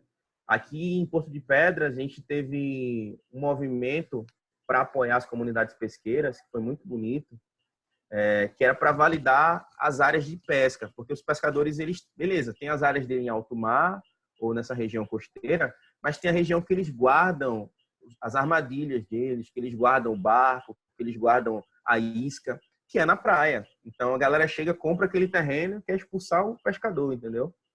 Acontece muito desse movimento. E aí a gente conseguiu, depois de 5 anos, para vocês terem ideia, né? A gente começou esse trabalho eu falo assim, começou porque eu estou desde 2017 no ICMBio, mas eu estava como voluntário, eu já tenho uma cara, eu boto uma cara aí. Então eu vi a galera fazendo esse movimento. Começou esse trabalho em 2014, foi. Em 2019 foram entregues as áreas específicas para pesca, assim, para proteger essas cabanas e esses locais onde... Então, isso só reforça o que eu estava falando. Quando se fala em legislação e política, demora pra caramba. Complicado. Eu ia te fazer mais. Gente, vocês sabem que eu faço muitas perguntas, então se vocês quiserem me interromper para perguntar antes, fiquem à vontade, tá? Eu ia te perguntar, assim, que eu sou muito ruim em geografia e eu não sei se eu vi no mapa. Provavelmente eu não vi. Mas eu queria saber se vocês, tipo, a APA, ela abrange alguma coisa nas redondezas de Fernando de Noronha, ou se inclui Fernando de Noronha, que eu sou meio perdida. Não, Fernando de Noronha está bem distante, uns 500 e poucos quilômetros. Alguém tem que estudar geografia. Mas é uma unidade de conservação que a gente considera parte do Nordeste, então se conecta com a gente de alguma maneira, né? Mesmo que seja porque o ICMBio está lá. E faz parte de Pernambuco, então conversa com a gente um pouquinho. Entendi. Essa pergunta eu gostaria de saber. Porque a gente estava falando sobre a preservação das culturas, né? Que são o pessoal que é ribeirinho, etc, etc. E aí, tipo, sei lá, de repente me veio uma pergunta assim, porque o peixe-boi, ele é um animal meio esquisito, né? Ele tem uma aparência meio, tipo, esquisita, ele é meio cachorro do mar, sei lá. E aí, eu queria saber se existe alguma lenda, assim, local que você saiba, que você já tenha ouvido sobre o peixe-boi. O peixe-boi, ele, na verdade, não é uma lenda local, uma lenda... Olha que bote tempo nessa lenda. Ele faz parte da grande ordem dos sirênios. Então, ele está vinculado àquela lenda das sereias. E a galera avistava a cauda e tal, então você pode até dar uma pesquisada. O que acontecia? Os marinheiros embriagados, né? Então, eles visualizavam só a cauda redonda levantada e ouviam algum canto que surgia na cabeça deles. E aí a galera criou essa lenda, não, é uma mulher com cauda de peixe e tal, que canta divinamente. E aqui no nosso litoral, no caso, na verdade, eram os peixes-bois, e a galera ia atrás, né? E se afogava. Então, eles estão vinculados a essa lenda aí, junto com vários outros animais no mundo. E sobre ainda os peixes-bois, eu queria saber se, tipo, no Insta de vocês chegam a divulgar as reintroduções, tipo, soltura dos peixes-bois e tal. A gente faz um delay nessa informação, assim, a gente não divulga no mesmo dia, porque a reintrodução a gente convida a comunidade mais próxima, né? Às vezes vem alunos, vem os moradores participar, porque a gente tem o hábito da equipe toda fazer um grande círculo, uma grande ciranda, desejar o máximo de energias positivas para o animal, porque a gente não sabe o que ele vai enfrentar lá fora, mas a gente só posta isso tipo 3, 4 dias depois, para evitar que muita gente chegue, e aí a gente quer soltar o bicho na paz, acaba tendo um tumulto. Justo, justo. E aí, tipo, depois que eu tô seguindo a ordem da apresentação. Minha mãe quebrou todas as coisas aqui. Oi, mãe, bom dia, tudo bem? Eu ia te perguntar, tipo, se você pode falar um pouquinho mais como é que foi a relação do Instituto com quando aconteceu o desastre, né? Desastre. O crime dos olhos lá nas praias, né? Minha.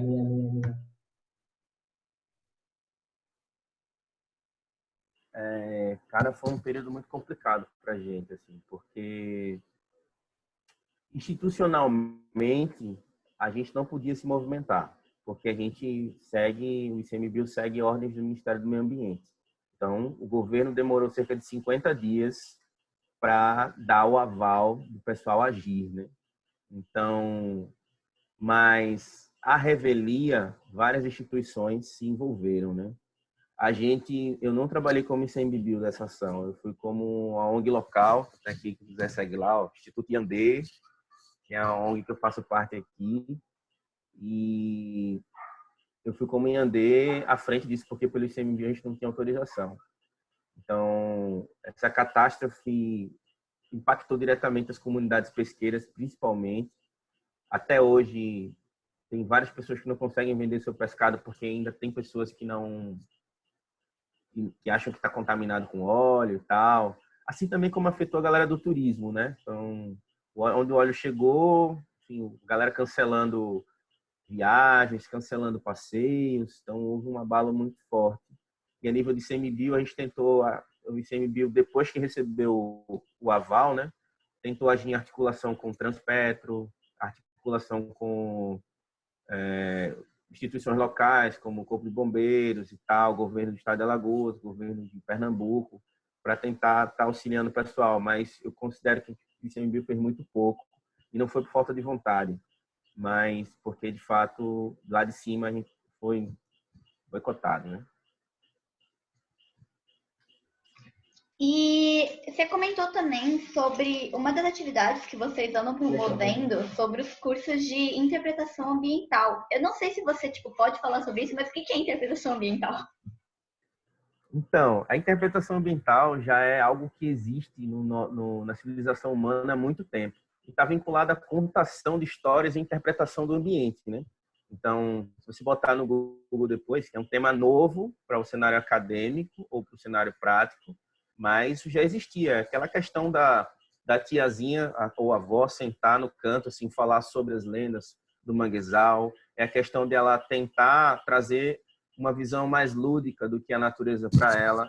É tudo muito vinculado a essa questão da interpretação do ambiente, da natureza. Essa temática ela ganhou força porque ela é utilizada pelos guardas-parques nos Estados Unidos. Pode até dar uma pesquisada depois, porque é muito forte lá. Eles interpretam os personagens, eles se vestem como Yankees, eles se vestem como caçadores, eles contam a história daquela época vivenciando mesmo. E não é só resumido a questão da interpretação, ou vestimenta ou fala, mas também tem a questão de desenhos visuais, as figuras rupestres, por exemplo, que são aqueles registros colocados marcados nas rochas, né, em vários lugares do Brasil, Serra da Capivara, enfim, Vale do Catimbau, vários lugares mesmo. Então, a interpretação ambiental já existia há muito tempo, só não tinha força ainda como um conceito, né? E aí o ICMBio recebeu o convite, acho que em 2016, foi mais ou menos isso. Foi um grupo de servidores do ICMBio do Brasil, acho que foram 14 ou 17, entre 14 e 20 pessoas, foi passar 1 ou 2 meses lá nos Estados Unidos. A galera fez treinamento sobre isso e tal, e eles voltaram para cá e criaram uma equipe ampliada de interpretação ambiental, que o foco dessa galera era capacitar mais pessoas a utilizar essa ferramenta. Então, a gente aqui começou, uma das poucas unidades que já começou. Eu acho que teve o Parque Nacional de Jaú, no norte, Abrolhos, e vem a APA Costa dos Corais, que a gente ainda está terminando esse trabalho, na verdade, não concluímos. E eu acho que tem outras regiões que eu não vou lembrar agora, mas de certeza Jaú e Abrolhos já estão um pouco avançados. Então, é uma nova maneira de você olhar para a natureza. Em vez de você colocar, por exemplo, proibido pisar nos corais. Falar não, proibir, é muito vago às vezes, né? Mas por que não posso pisar no coral? Talvez seja a primeira pergunta que vem na cabeça do cara. Mas a frase muda quando você fala assim: ei, eu não sou uma pedra, eu sou um ser vivo. Aqui tem muita vida, tem muito pescador que vem para cá para pegar o seu alimento. Então, por favor, atenção. Então, são novas abordagens para você tratar regramentos, por exemplo. Adorei. Diego, você não consegue uns esquemas para mim, para a gente conseguir trazer alguém para falar justamente de interpretação ambiental? Tem um papo a quarentena só de interpretação ambiental. Nossa, adorei. Cara, Sério, não ri não, falando sério. Quero saber dos contatinhos. Sorte de ter duas pessoas. Aí tem 2 pessoas da equipe ampliada que eu mencionei que trabalham com a gente aqui, entendeu? Então, eu acho que sim, dá para fazer esse meio de campo. Tem a Gabi, que, assim, na verdade, olha o destino aí. Porque eu tinha convidado a Gabi quando você mandou o e-mail. Mandei para ela, né? Gabi, vai lá, não sei o quê. Aí ela falou, não, vai você, porque eu já vou em outra live. Mas aí acabou que agora uma coisa ligou a outra. Vai ter que ir, Gabi. Já era, Gabi. Vai ter que conversar com a gente. Não vai escapar, não. Mas depois a gente resolve isso, beleza? Eu vou te chamar depois. Porque a Márcia, a Jéssica fez um comentário. Jéssica, eu não sei pronunciar seu sobrenome, desculpa. Ela disse, boa noite, galera. Ela adorou saber mais sobre o órgão e seu trabalho e ela te parabenizou, Diego. E a Márcia fez uma pergunta, eu acho que é sobre o curso de interpretação ambiental. Ela perguntou como é que é disponibilizado esse curso. Uma dica para vocês que querem saber mais. Vão lá no site do ICMBio, Brasília, né, que é www.icmbio.gov.br. Vai lá em publicações, acabou não, mas no final do ano passado foi publicado um guia de interpretação ambiental que fala sobre a temática, fala o que é, fala a metodologia, explica direitinho o que é essa ferramenta.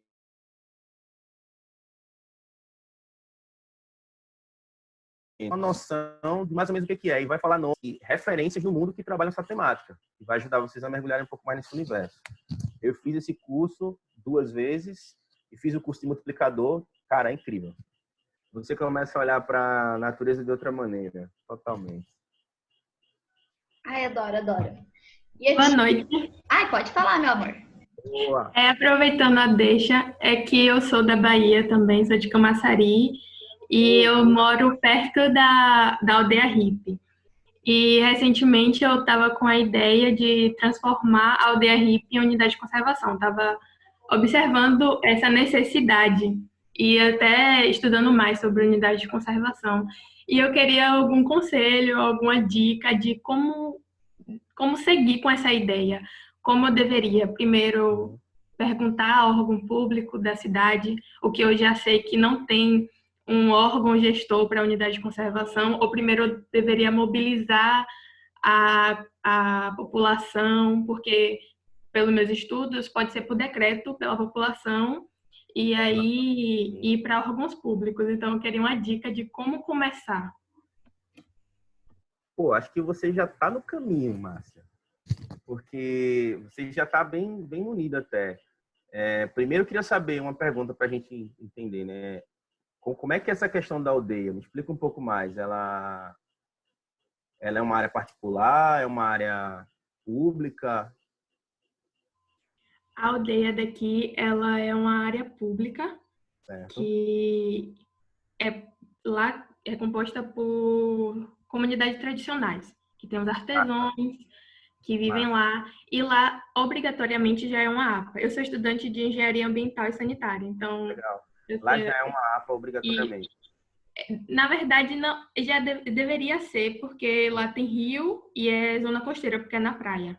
Entendi. Mas só que não tem o manejo, que é o plano de manejo, não é o decreto lá como uma unidade de conservação, que deveria ter. E do lado tem um projeto Tamar também. Pô, saudade. Ó, seguinte, eu acho que, como você acabou de falar, o público são comunidades tradicionais, o melhor é você começar pelas suas lideranças. Se você já tem esse entrosamento com o pessoal, se você já tem esse acesso, vale a pena começar nos bastidores, conversando com eles.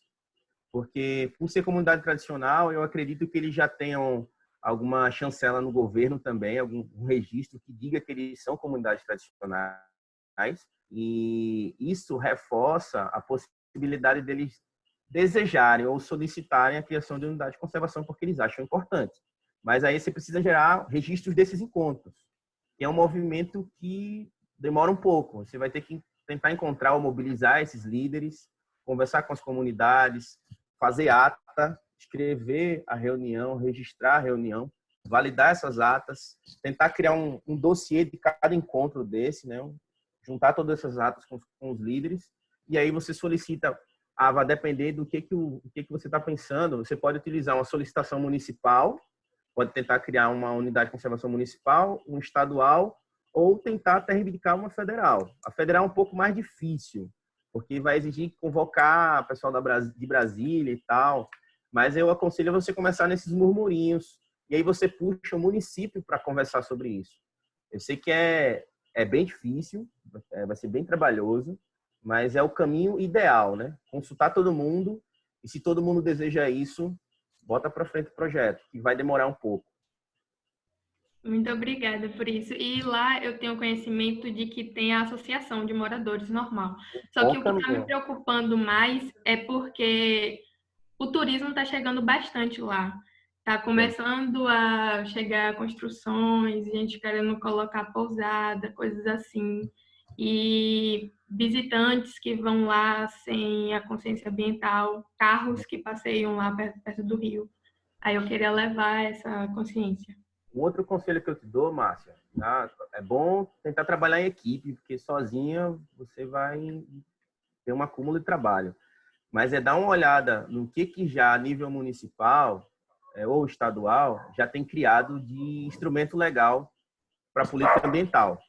Você já falou que tem decretos que dizem que deveria ser uma APA. Dá uma olhada nisso, porque pode ser que você consiga utilizar dessas ferramentas para adiantar muita coisa. Conseguir convocar reuniões, conseguir a atenção dos órgãos públicos também para estar acompanhando aquilo que já foi criado, né? Aquilo que já tem no papel.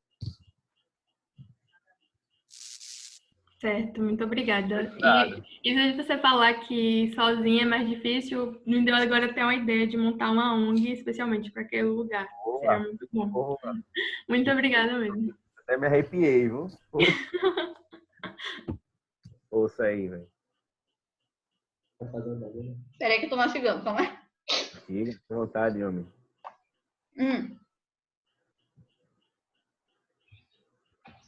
Depois de algum tempo. Desculpa, gente, eu tava comendo meu café da tarde. Calma aí que eu perdi as perguntas. Eu ia te perguntar mais sobre a questão de, não vou dizer RH, na verdade é RH mesmo.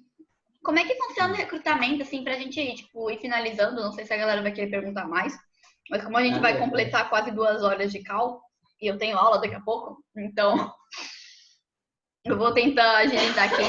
Que era assim, 2 perguntas, na verdade, né? Como é que é feita essa chamada, assim, eu sei que você comentou um pouco sobre a questão das bolsas, do voluntariado, mas como é que a gente encontra, onde a gente encontra, como é que a gente faz a seleção, como a gente deveria se preparar e quem pode participar, quem pode vir a ser selecionado, se pode ser qualquer um, ou se tem que ter ensino médio, ensino superior, etc.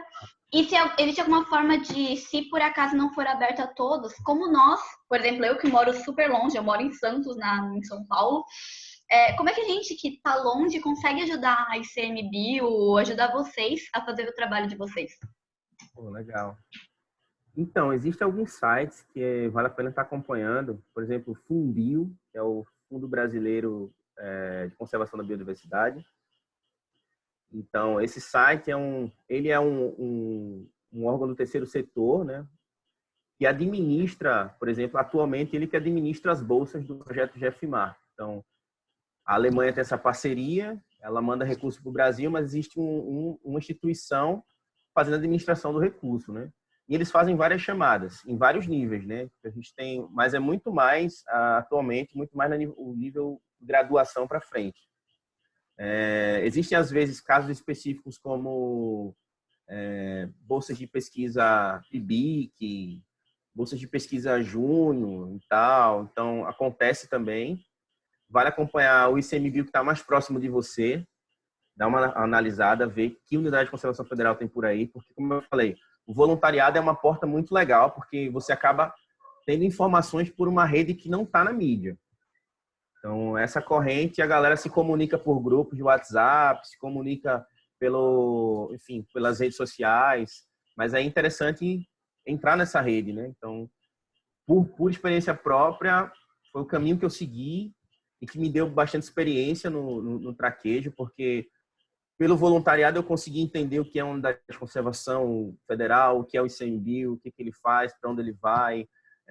E isso também me deu muito subsídio e muita preparação para quando abrir um edital como esse, eu chegar lá, me inscrever e eu tinha boas referências, sabe?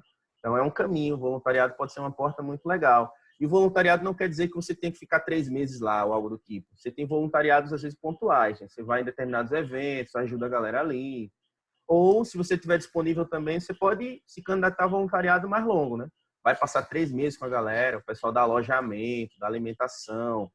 Inclusive, tem unidade de conservação que até dá capacitação para o voluntário. Tipo, Fernando de Noronha dá curso de mergulho, dá curso de trilha. Tem várias oportunidades, assim, que é muito legal e que vale a pena, assim que você sai da graduação ou assim que você pega as férias, por exemplo. Depois de férias, olha o primeiro programa de voluntariado que estiver aberto e vai nessa. Boa. Meu, maravilhoso. Alguém desmontou o microfone? Não sei se alguém desmontou. Acho que não. Eu ia só te perguntar, tipo, se existe alguma... É que sim, o ICMBio é um órgão governamental e vocês recebem subsídios e etc, mas, tipo, existe algum programa de captação de doação? Alguma coisa assim? Não, a gente não tem um programa de captação, algo do tipo. O que acontece às vezes é instituições como ONGs ou organizações da sociedade civil que acabam apoiando o ICMBio, né? Que acontece, por exemplo, como Fundação Mamíferos Aquáticos, a FMA, que é uma ONG que trabalha tanto aqui na Bahia, trabalha na Bahia, lá na Bahia, como também trabalha na Paraíba. Então ajuda aí nessa questão do peixe-boi. E aí, sim, eles conseguem captar recurso internacional, às vezes, para estar apoiando o ICMBio. Mas, diretamente, o que pode ser feito é parceria público-privada, né? Que é o que aconteceu, como eu falei. Fundação Toyota do Brasil, uma concessionária, uma automotiva, né? Fábrica de carros, que está patrocinando a gente aqui. Então, nesse molde aí é diferente. Não é uma captação, é um patrocínio direto. Ai, perfeito, Edi. Muito obrigada. Gente, eu não sei se alguém vai querer perguntar mais. Se alguém quiser perguntar mais, pode ficar à vontade. A gente ainda tem, tipo, o timer que tá dando 7 minutos. Acho que dá pra gente finalizar por 7 minutos. Se não, a gente finaliza por aqui mesmo. E eu queria muito te agradecer, Edi, por, tipo, nossa, esse aulão que você deu pra gente, esse papo mega sensacional que você deu pra gente. Eu mandei até no Insta já, falei, gente, perderam muita coisa aqui, não foi, na moral. E, nossa, foi incrível, sensacional mesmo. O trabalho de vocês é maravilhoso, eu não sei nem o que dizer. Eu espero que a situação melhore por hora, assim. Acho que esperando a quarentena acabar, esperamos que seja rápido para a gente ver conseguir retomar as atividades de vocês, que vocês consigam, tipo, continuar com esse trabalho de preservação e toda essa situação. E que mesmo a parte social, né, que está sendo, acho que talvez uma das mais afetadas com esse todo isolamento. Mas é isso, eu queria te agradecer e daqui a pouco a gente negocia também aquele papo da interpretação ambiental, que eu estou muito ansiosa por esse também. Foi muito, pá, surgiu. Vamos. E é isso, você tem mais algum recado para dar pra gente? Cara, recado, assim, eu acho que até a gente já conversou sobre esses contextos de oportunidade. Eu tinha até pensado que todas essas informações vai para o voluntariado, vai não sei para onde, seria um recado que eu daria, né? Mas surgiu naturalmente, assim. Eu acho que o que eu falaria é trabalhar com o meio ambiente, com natureza, é uma profissão extremamente nobre, mas que também exige um sacrifício absurdo de quem está à frente desses processos. Nem sempre a parada vai ser fácil, gente. Nem sempre vão ser flores. A gente vai se deparar com vários obstáculos politicamente, economicamente, mas a gente tem que estar sempre olhando por que a gente está nisso, né? Sempre pensando por que a gente está nisso. É um exercício diário que eu faço porque de tudo que eu já vivi e graças ao universo, as pessoas que estão ao meu redor, sou grato a isso e fico muito feliz de poder compartilhar com vocês também, velho. Então, força aí. Força na galera, em meio ambiente tem que estar com gente na atividade. Não tem como não existir ativismo ambiental. Maravilhoso, perfeito. Gente, é isso. Faltando os últimos 5 minutos para a sala fechar. Eu tinha só mais um recadinho para eu dar para vocês, só falando do papo de amanhã, que a gente vai conversar com o doutor. Eu esqueci qual que é o primeiro nome dele, gente. Eu sou muito ruim. É o doutor Armando, que é o segundo nome dele. E vai ser bem. Pode falar. Então, antes que você faça o fechamento, que eu queria falar também, que você falou na fala inicial com relação aos coletivos e à rede da juventude. Cara, acompanha o Coletivo da Juventude Ambiental. É uma galera do Rio de Janeiro, mas tem gente do Brasil todo. Acompanha também RELAC, RELLAC. Essa é uma rede latino-americana de jovens que trabalham... Escreve no chat, por favor. Vou escrever aqui para ninguém esquecer. Deixa eu anotando aqui, RELAC. No Instagram eles estão lá, vocês encontram tudo que eles estão fazendo.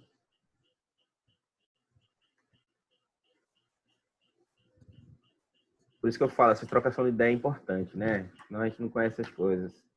Se eu não me engano, a outra é CBJ, Coletivo Brasileiro de Juventude. E esses dois aí vocês já vão encontrar várias outras redes que existem espalhadas por aí. E também acompanha a galera dos jovens protagonistas. Da pesca artesanal, que é a galerinha daqui. Que a ideia é a gente tentar conectar essas redes em breve, então não vou esquecer desse filme, que a quarentena está no radar da gente.